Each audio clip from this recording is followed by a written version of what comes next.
திரு கனகராஜ், காங்கிரஸ் ஆட்சி காலத்தில் நாட்டின் பல்வேறு பகுதிகள் மற்ற அண்டை நாடுகளால் பிடுங்கப்பட்டது. ஆனா மோடியினுடைய ஆட்சியில தான் நாடு சுபிட்சமாக இருக்கிறது அப்படின்னு சொல்லியிருக்காங்க. பாவம், மதுரை ஆதீனம் அறியாமையில் இருக்கிறார். அவர் ஏதோ தேசபக்தியை பத்தி பேசுறாரு. நரேந்திர மோடி கட்சியில் இருக்கிறவங்க யாரு இந்திய விடுதலைக்காக போராடினவங்க யாராவது இருக்காங்களா? ஏதாவது பேச முடியுமா? அவர் ஏதோ பேசிட்டு இருக்காரு. அது செங்கோல் மூளையில் போடப்பட வேண்டியதுதான். அதை நீங்க உச்சத்தில் வச்சிருக்கீங்கிறதுக்காக நாங்க கொண்டாட முடியாது.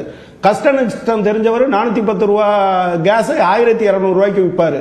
ஆதீனம் கேஸ்ல சமைச்சு பார்த்தாருன்னா, சொந்த காசுல சமைச்சு பார்த்தாருன்னா தெரியும். ஆதீனம் சொந்த காசுல பெட்ரோல் போட்டாருன்னா 60 ரூபாய்க்கு கச்சா எண்ணெய் விற்கையில 105 ரூபாய்க்கு விற்கிறானுங்கிற பதட்டம் அவருக்கு வரும்.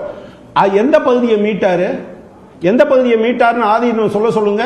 எழுதி வச்சதை கூட ஒருத்தர் காசுக்காக பேசுறவர் கூட இப்படி பேச மாட்டார். மதுரை ஆதீனம் ஏன் இப்படி பேசுறாருன்னு எனக்கு தெரியல.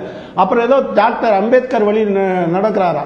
நேற்றைக்கு தெரியுமா, டெல்லி யூனிவர்சிட்டியில அம்பேத்கர் பிலாசபின்னு இருந்த ஒரு பேப்பரை நாட்டிட்டே இல்லை, துணைப்பாடமாக இருந்ததை நீக்கிட்டாங்கிறத அவருக்கு யாராவது சொல்லுங்க. அவர் கொஞ்சம் படிச்சுக்கிட்டோம்.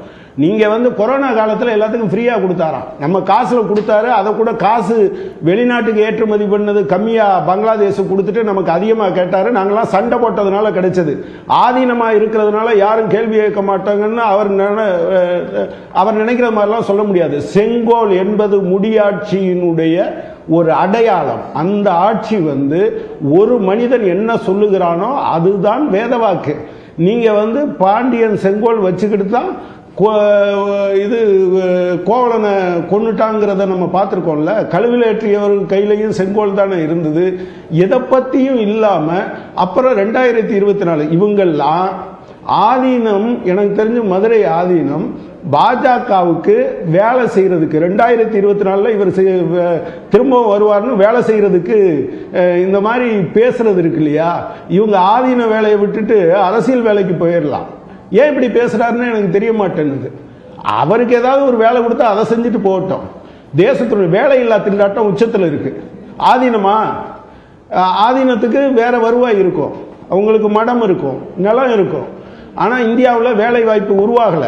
2011-12 இருந்ததுல பாதி வேலை வாய்ப்புகளாக குறைஞ்சு போச்சு. இருக்கிற வேலை வாய்ப்புகள் கூலி வேலையாகவும் அத்தை கூலியாகவும் மாறிட்டு இருக்கு.